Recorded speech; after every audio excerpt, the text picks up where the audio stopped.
With the ability to mobilize and deploy forces faster on this front than the Americans or Western Europeans, Finnish and Swedish forces could directly threaten Russia's second largest city. Alright y'all, welcome back to Commodore Arms channel.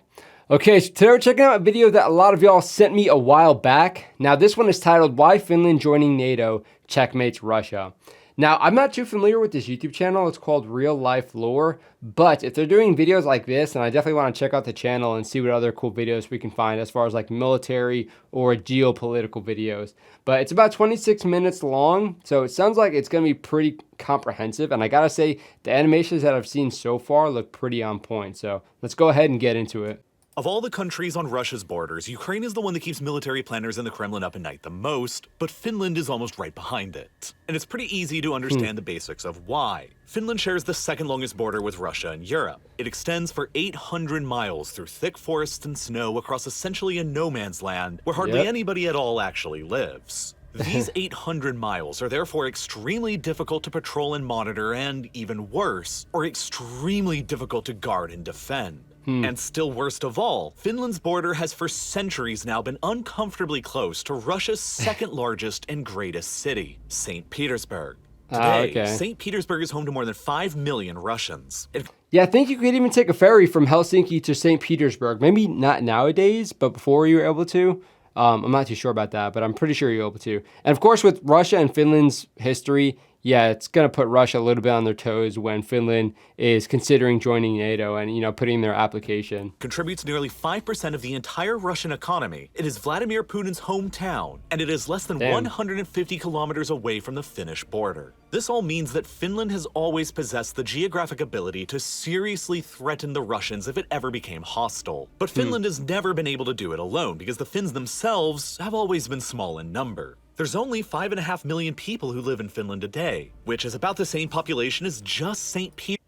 I didn't know that before, but that's like pretty freaking shockingly low. I might have heard that at some point, but thinking about it, that's pretty wild. I mean, yeah, like New York City has like millions people more than all of Finland, which is pretty wild to think about. Petersburg alone in Russia, while the Russians overall have 27 times more people throughout the country. Finland has never possessed the manpower to capitalize on their unique geographic advantages over Russia, which is precisely why the Russians have always been fearful of Finland gaining that manpower by allying with powerful enemies abroad and letting their armies enter the country. And for those basic reasons, it has always been within the interest of Moscow to either dominate Finland outright, or at least keep them in a state of political neutrality. Because if Finland ever did come under the sway of a hostile foreign power, they could become the ones to capitalize on Finland's geography to threaten the survival of Russia. And so, for more than 200 years now, since the days of Napoleon, the Russian strategy of pacifying Finland and preventing them from joining hostile military alliances more or less worked out. But in a matter of months... Okay, real quick, my camera is like fogging up because I took it out in the snow yesterday and I guess there's some moisture inside, so let me change that out real quick. Now, something else I didn't consider is how valuable St. Petersburg actually is to the Russian government, which makes a little bit more sense as to why, you know, they're trying to keep Finland in a sort of position, kind of fix them like that. Of months, all of these centuries of careful Russian foreign policy and diplomacy in regards to Finland will come crashing down into ruins. Because Finland has finally decided to end its neutrality for good by joining the NATO alliance alongside the United States. Let's do it. It will cost the Russians dearly for generations to come by checkmating their ambitions in the north. And it is one of the most catastrophic foreign policy disasters for the Kremlin to have come from Putin's invasion of Ukraine.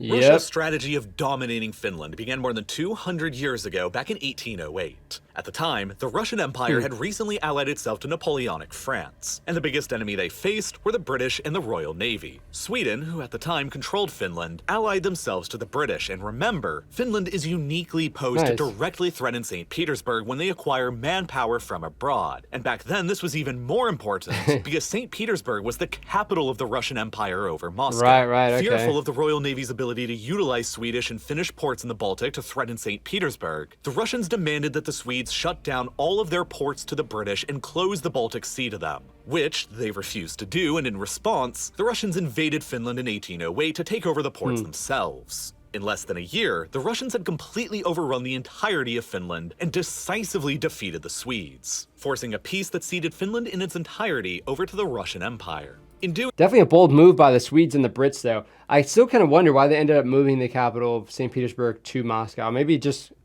at some points they just felt it was still a little bit too close to these other ensured countries. the security of St. Petersburg by pushing their own line of control hundreds of kilometers away from it and dominating the Gulf of Finland on all of its sides in the process, making any hostile attack on the Russian capital almost unthinkable. And better yet, Sweden was so decisively defeated during this war that they have never fought another one ever since. In fact, Sweden was so crushed by this Russian invasion that they would continue keeping their security policy officially neutral for the next 213 years until the 16th of May, 2022, when in response to another Russian invasion, they would finally announce their intent to join NATO alongside Finland. And as for Finland, that was a cool this Russian invasion and conquest back in 1808 would prove to be equally as fateful, because they would remain a forced part of the Russian Empire for the next 108 years. That is freaking insane. That is so much territory. When you look at like just Europe chilling over here, that is so much landmass.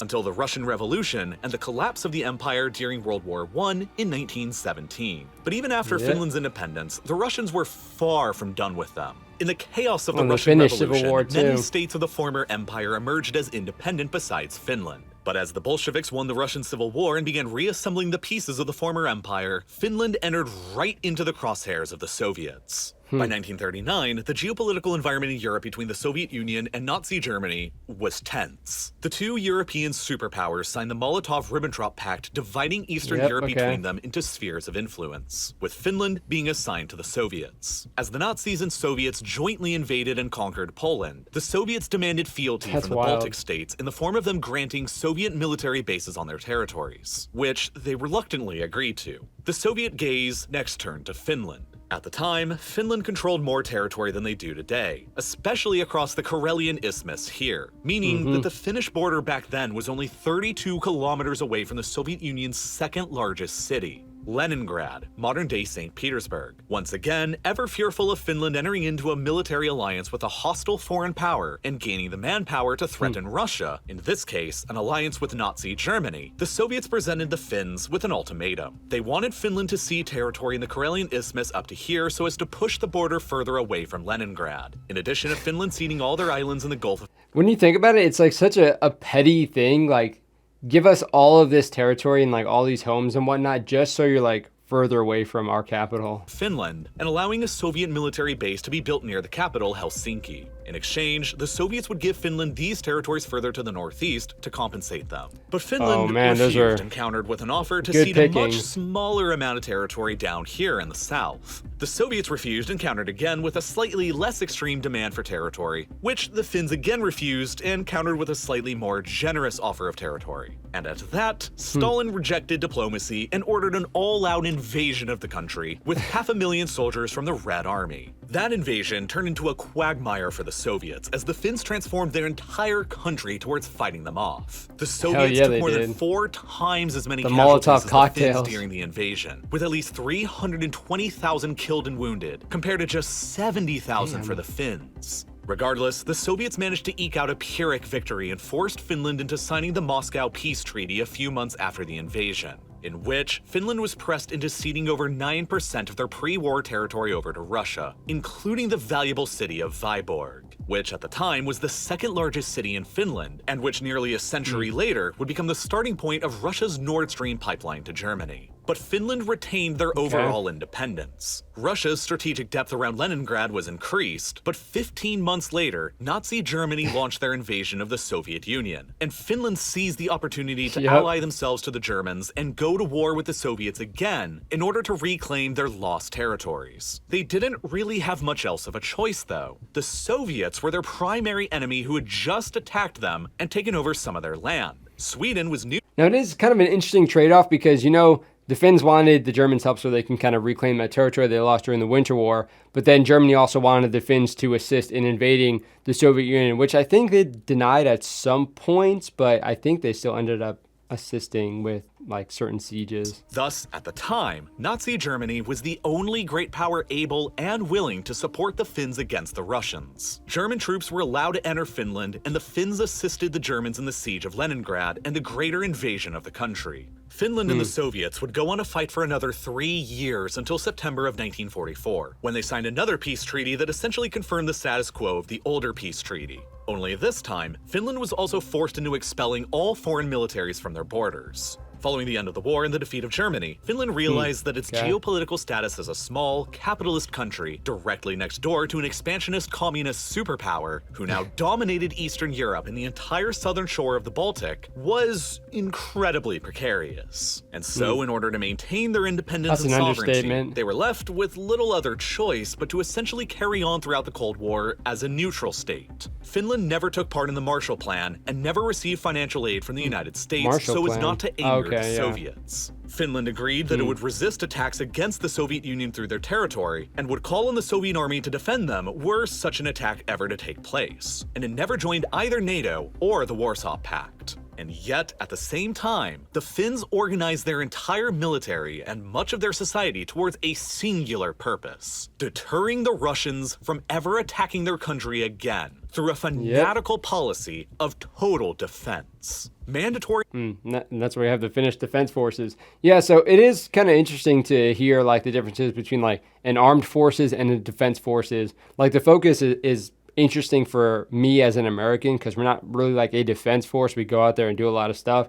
But like working with the Israeli Defense Forces, for example, like their mindset's very different because it's all like generally tailored on, you know, defense and trying to maintain their country and whatnot. But kind of like that nuance of naming it a defense force as opposed to like, you know, armed force or whatever is pretty meaningful. Military conscription for all men in the country remained in force throughout the Cold War, and Finnish military spending remained high for a country of their size. After the Soviet Union collapsed in 1991, the land borders between Finland and Russia remained unchanged. The only difference was that instead of the Soviet Union next door, the country was now called the Russian Federation. Finland proceeded into the post-Cold War world cautiously. They technically abandoned their stance of total neutrality alongside Sweden by joining the European Union in 1995, but they each maintained their military neutrality by avoiding membership in NATO, even as NATO expanded eastwards to cover many of the former Warsaw Pact and Soviet republics, who were understandably fearful of a resurgent Russia in the future who might want to take them back over again. Sweden temporarily abandoned their military conscription in 2010 and began transitioning towards a smaller, all-volunteer professional army. Yeah, I just learned that. With 800 miles of border with Russia and recent memories of the past, never changed course on their policy of total defense and mandatory conscription for men.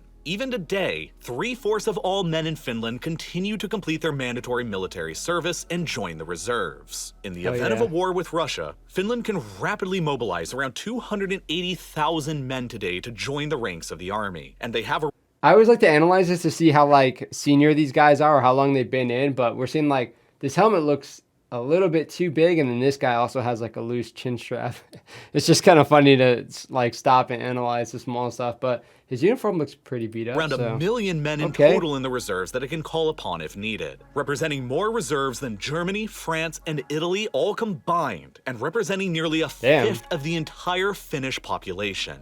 And unlike the Russians, they will be well armed with the latest weaponry and firepower. While they didn't directly join NATO, the Finns cooperated with the alliance extensively in military exercises and purchasing of NATO weaponry. The Finnish army possesses around 1,500 artillery and rocket systems, which is one of the largest artillery arsenals in modern Europe and greater than the United Kingdom. They have more main battle tanks than Germany, a country of more than 83 million people. And their Air Force wields a fleet of 64 American-made F-18 fighter jets, which will very shortly be fully replaced with 64 modern American-made F-35 fighter jets, which will cost them $10 billion to acquire. And on top of their plentiful advanced equipment, the Finns themselves are highly motivated to defend their country. A poll conducted back in 2016 showed that Finns possess the highest willingness to defend their country anywhere in Europe, with a whopping 74% of the population saying that they would. And support for conscription in the country has never gone away, with a poll. I kind of wonder what that would look like in the U.S. It must be pretty freaking low. I mean, I don't know who they polled, if it was like everybody or just like generally like military-aged people. But yeah, I don't know. I feel like it would be substantially lower in the U.S. In 2021, showing 73% approval among Finns for maintaining mandatory conscription for men. As I said before, Finland's military and society has been designed over the decades in a way to deter another Russian invasion as much as physically possible. And even after the collapse of the Soviet Union, they have never gotten too comfortable with their neighbor. But Finland's foreign policy continued to avoid joining NATO outright so as not to provoke Moscow too unnecessarily. Even after the Russians invaded Ukraine for the first time back in 2014 and seized control over the Crimean Peninsula, a poll showed that only 22% of Finns supported joining the NATO alliance. That attack was just too small to send fears through Helsinki. But everything would change after February 2022, when the Russians massively escalated the geopolitical tensions in Europe by using 200,000 soldiers to launch an all-out invasion of Ukraine. And in doing so, showed their willingness to utilize warfare and invasion in Europe as tools.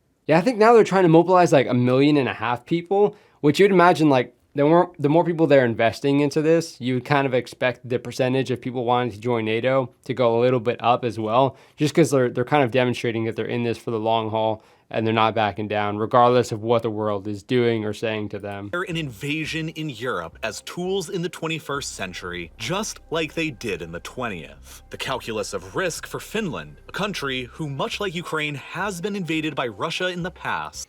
Okay, that's freaking funny. Aussie bar is upside down. I like that. And was not a member of NATO and not under direct NATO protection, was changed irreparably. If Russia was willing to risk everything by invading Ukraine, they were unpredictable and potentially even irrational, and might be willing to invade Finland again, even if it seemingly made little sense to do so. And so the Finns finally decided to do something that they had avoided doing for decades, if not centuries. They applied to formally join a Western military alliance alongside Sweden, NATO. And now Russia has found itself in a catastrophic situation that it has largely managed to avoid ever since the Napoleonic era. In addition to Finland's formidable military strengths on land and air and centuries-long experience dealing directly with the Russians, Sweden brings a lot to the table as well. The Swedish Navy is 500 years old and a first-rate force in modern Europe that has remained relatively dormant for centuries. Damn, that's a Coast Guard vessel? That thing looks pretty freaking nice.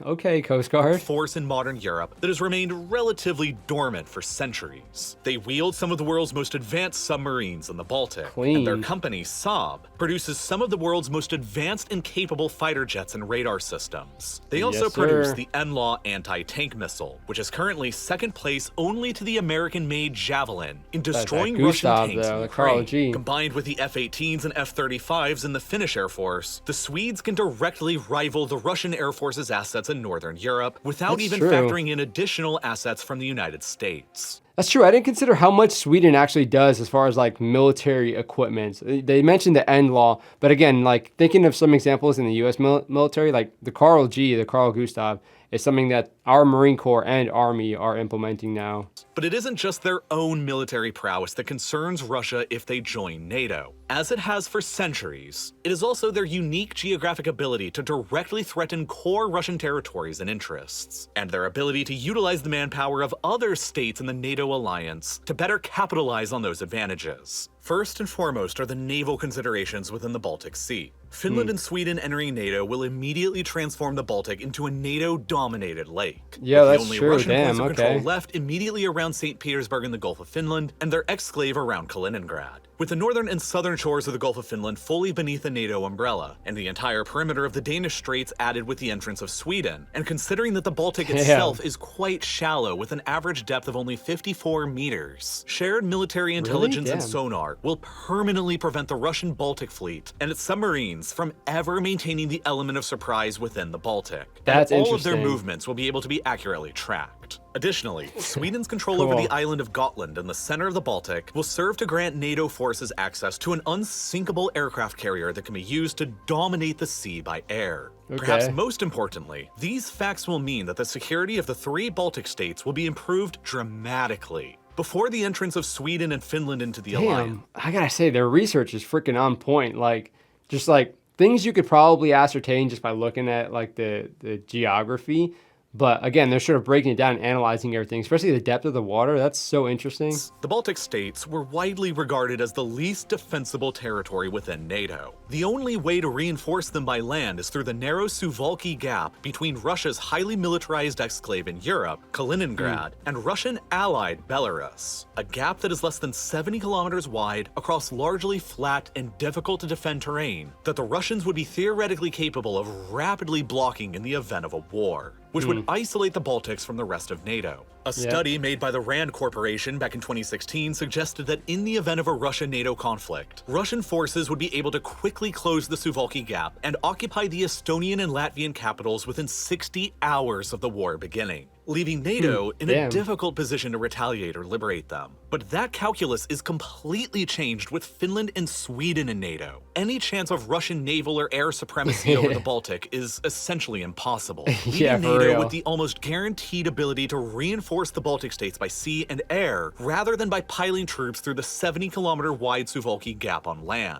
Yeah, and air superiority means a lot, because if you don't have that air superiority, you can't really call the shots at all, because, you know, they're going to have their recon, their ISR sort of assets. But at the same time, of course, they have the offensive capability as well. So if you're trying to send like all these military convoys to support all of these areas that you have troops at, then if you don't have air superiority, it's not going to be a good time. Scotland will be especially valuable towards this objective, granting NATO warplanes and ships a forward operating base to conduct supply runs and attacks on Russian targets in the Baltic states from. But then there's also Finland's 800-mile-long border with Russia itself. With the ability to mobilize and deploy forces faster on this front than the Americans or Western Europeans, Finnish and Swedish forces could directly threaten Russia's second largest city that lies almost immediately across this border, St. Petersburg. But that's hardly what's the most concerning thing to Russia here. Far more alarming to Moscow is their enormous concentration of military hardware and assets in the very far north of the Kola Peninsula, just to the east of Finland's northeastern border. The Kola Peninsula is one of the most heavily militarized locations on the planet, with a heavy concentration of Russia's nuclear weapons arsenal. There are multiple nuclear ICBM launch facilities dotted around here that have the range to strike anywhere in Europe or North America by flying over the Arctic Circle.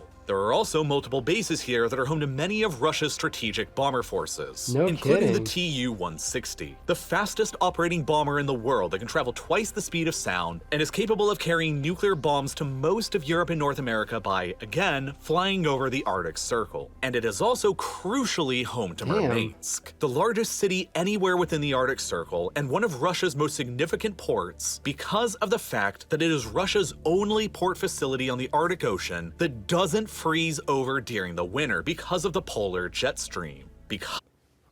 Whoa, okay, now they're bringing in like meteorology and stuff. This is really, really fascinating stuff. I didn't know that they had this much stuff in this area. So again, it's making a lot more sense as to, I mean, the title, Why Finland Joining NATO Checkmates Russia. Because of this fact, the Russian Northern Fleet is headquartered nearby in Severomorsk, with several other operating bases nearby, and it is the crown jewel of the Russian Navy and Russia's nuclear deterrence. Really? With the Kremlin long being aware of how precarious their position is within the shallow and enclosed Baltic Sea, the Russian Baltic Fleet there only has a single submarine currently garrisoned with it, and it doesn't even have the ability to fire nukes. Russia has instead focused the majority of their nuclear deterrence against the West up here around Murmansk. The Northern Fleet controls the lion's share of Russia's advanced nuclear submarines, including the modern Boyrié-class subs, capable of carrying 16 ballistic missiles on board and up to 96 nuclear warheads. There are also the conventional Yasen-class nuclear submarines that carry conventional cruise missiles that can be used to hit. It's so crazy. Like, I worked around submarines for a few years, and it's just wild when they bring like a submarine into a dry dock and you can see how like massive they are. They're still like not that big, but they're a lot bigger than you would think when, you know, you can see the entire thing. Submarines that carry conventional cruise missiles that can be used to hit offshore oil and gas infrastructure and coastal targets. And unlike within the constrained and shallow Baltic, these submarines can operate across the Arctic Ocean under the ice, largely with impunity, and can even pass through the wider GI-UK gap between Greenland, Iceland, and the UK in order to operate in the northern Atlantic. But Finland's entry into NATO massively complicates Russia's military planning and deterrence up here. Most important to consider is that all of Russia's ICBMs, strategic bombers, and the Northern Fleet itself in the Kola Peninsula are almost supplied entirely from the rest of the country by just a single twin highway and rail corridor called the R-21, extending up north from beyond St. Petersburg and Moscow. This highway and railway extends for hundreds of kilometers and crosses through some of the most sparsely populated and empty forests anywhere in the world. I like how it just parallels the border like perfectly, and it all runs almost immediately parallel to the Finnish border, with less than 100 kilometers between them at the narrowest points. This means that in the event of a greater Russia-NATO conflict, rapidly mobilized Finnish special forces or even forwardly deployed American special forces could theoretically advance at any point along this long and hard-to-patrol area and occupy or destroy any section of the R-21 highway, and block off the majority of Russia's nuclear and submarine deterrent from receiving resupplies from the rest of Russia by land. That would be a disaster for Russia, and push them into a situation where they would have to either use their nuclear weapons on the peninsula, or probably lose them. But the other problem is that with Finland and Sweden in NATO, NATO's geographic presence within the Arctic Circle would be greatly extended, granting the entire alliance better early warning missile detection from any ICBMs or bombers taking off from anywhere in the nearby Kola Peninsula headed towards Europe. With America and Europe's advanced So I wonder what kind of capability Finland and Sweden have for that already. I know, like, I think it was in Romania pretty recently, there was like that new Aegis system that was kind of built in, and that kind of pissed a lot of people off. So yeah, you can imagine if they join NATO, you'd probably see maybe some forward presence, maybe like from a different country, but I'm not sure if they have their own capabilities to do that already. Missile defense systems and this advantage in early warning. It's uncertain exactly how many Russian missiles would end up striking their targets before retaliatory NATO missiles would strike theirs. And that's why, almost as a last resort to their increasingly terrible ability to actually deter the West, the Russians have recently been developing their ultimate doomsday weapon, the Poseidon torpedo. This is essentially a drone that takes the shape of a torpedo that possesses up to a 100 megaton nuclear payload, which is huge. It can be loaded up onto a new class of Russian nuclear submarine, the first of which is called the Belgorod, that was just recently delivered to the Northern Fleet in July of 2022, just after the invasion of Ukraine and the Finnish and Swedish announcements to join NATO. The Belgorod will be headquartered in the port of Severodvinsk on the White Sea, much further away from the Finnish border and the rest of the Northern Fleet facilities within the Kola Peninsula. This means that in the event of a war with NATO, the Belgorod and future nuclear submarines just like it, armed with the Poseidon torpedoes, should be capable of discreetly leaving port through the White Sea and the Arctic Ocean and towards either the GI-UK gap in the west or the Bering Strait in the east. Yeah, I mean, it looks like a hell of a journey, but you know, if they're really that dedicated to strike and attack, you know, they're gonna use whatever means and whatever route possible. Once there, the Belgorod could fire the Poseidon, which can allegedly travel for up to 10,000 kilometers underwater before detonating its enormous nuclear payload immediately offshore of coastal targets like New York or Los Angeles, generating an incoming mega tsunami that would be impossible to stop or defend against once it happens. Once Finland enters NATO, and if they end up allowing American troops and bases to be set up there, Russia's ability to threaten the West with nuclear missiles and bombers through the air will be challenged. And their reliance instead on threatening nuclear deterrence with these kinds of underwater doomsday torpedoes will likely only increase. But it's unclear if Finland would actually allow American forces there in the first place. Finland still doesn't want to unnecessarily provoke the Russians after all, and they are explicitly joining NATO for the purposes of deterrence and protecting their own country from an invasion, not for launching an attack into Russia. The Finnish military is considered more than capable of defending itself, and as such, there's been a lot of talk of Finland following the so-called Norway model once it officially joins. Even though Norway was an original founding member of NATO and has been a part of the alliance for decades, its close shared border with Russia's valuable Kola Peninsula up in the far north meant that the Norwegians also made sure to never unnecessarily anger the Russians by allowing American and NATO military bases or nuclear weapons to be placed on their territory. I know we do still have like some gear like kind of stationed in Norway, just mainly whenever we have troops going to Norway, it's a lot easier to use the stuff that's already there and maintain that stuff there as opposed to keep moving like all this equipment. But I know when we do like training exercise and stuff, there's usually stuff there already.